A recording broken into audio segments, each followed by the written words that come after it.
no matter if we are traditional Christians or cultural Christians, we all know that Jesus said, I and the Father are one. What I didn't know until I started looking up these words is that Father, back in Jesus' time, referred to Zeus.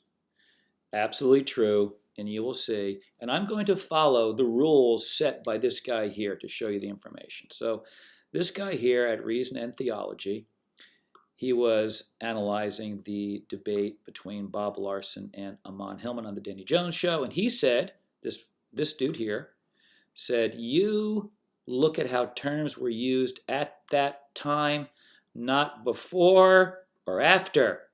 For example, he gives us a word, cool.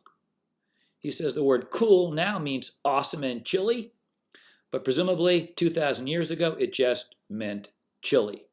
So we are going to look at the word pater from the perspective of it being cool, chilly, not cool, awesome.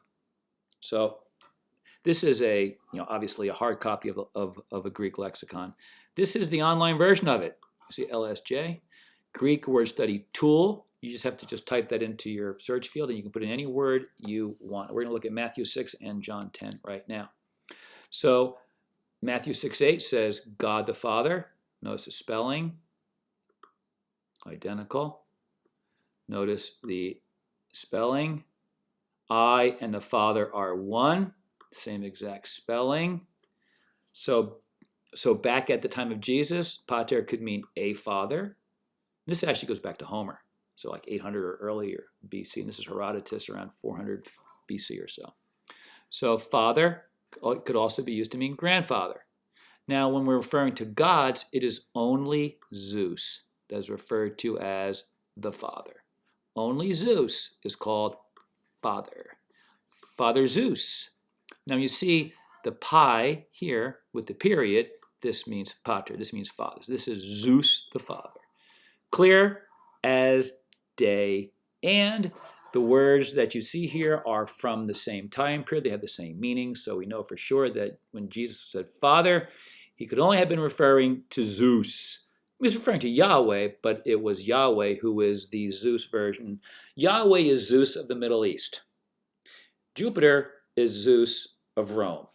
So that's just kind of how it goes, and it's very clear. And I'll show you the evidence coming up in a couple of seconds. I'm not making this up. I mean, how could I make this up? It just scares the crap out of lots of people.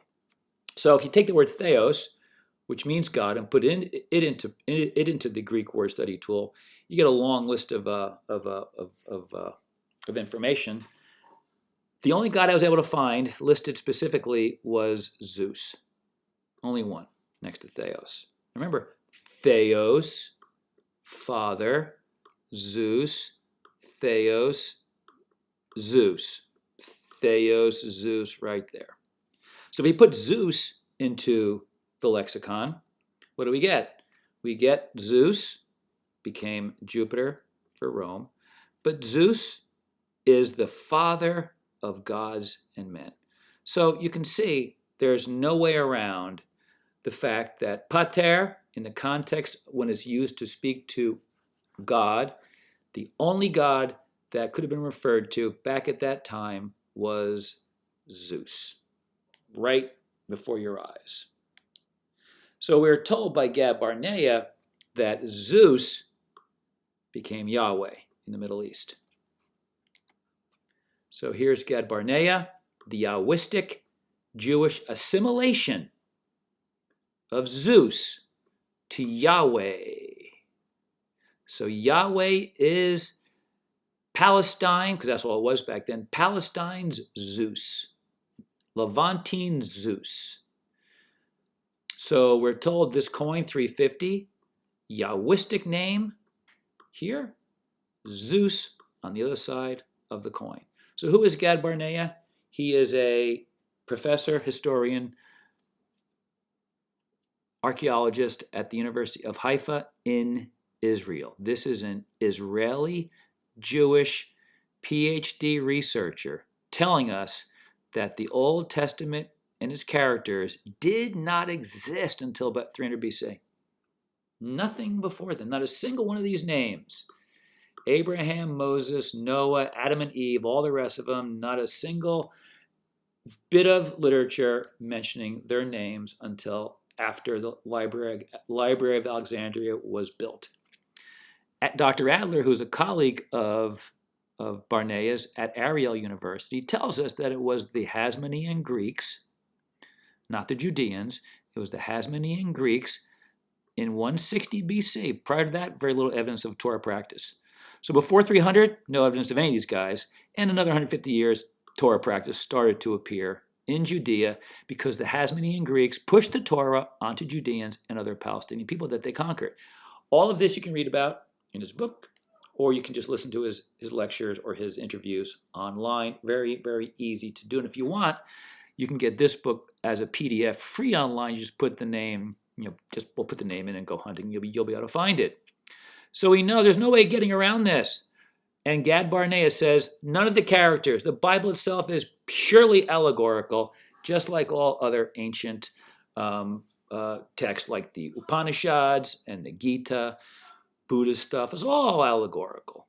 So you just got to deal with it. I mean, I don't know what else to say. It's not I didn't think this up. You just got to deal with the fact that Father Zeus is invoked throughout the New Testament.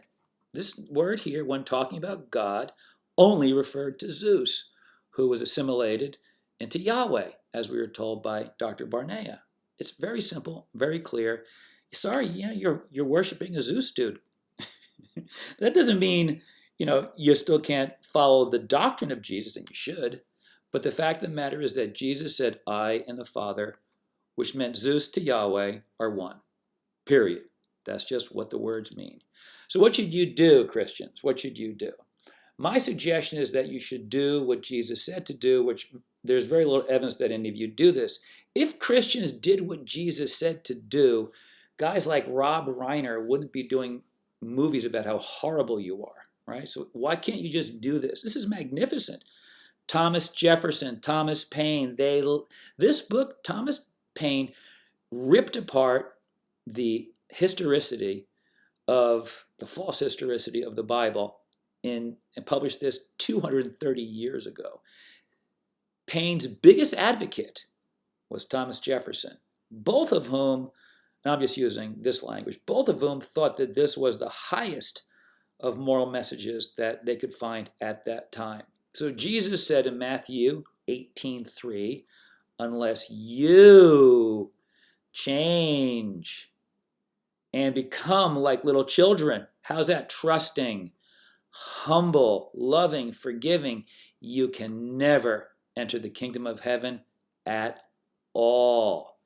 Now, to me, that makes sense if there is a heavenly realm that requires it, because we know from near-death experiencers and all the research that has been done at the University of Virginia on reincarnation that there's definitely an afterlife, and really this part here is just a temporary life. So these words, the near-death experiencers come back and they all come under the yoke of Jesus. They all do when they come back after the near-death experience. So once again, I don't get why Christians who say Christ is king don't do what he says. What do Christians do instead? What they do instead is why Rob Reiner does movies about them. They embrace a made-up religion. Look at this. What did Jesus say that we must do to get into heaven? None of this is what Jesus said.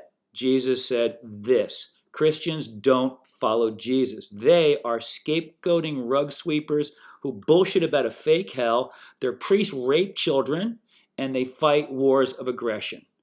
How is that even remotely like what Jesus said? So let's just say Zeus, Jesus, Yahweh, all never existed. This yoke is true according to thousands of near-death experiencers. So we should take this yoke very seriously.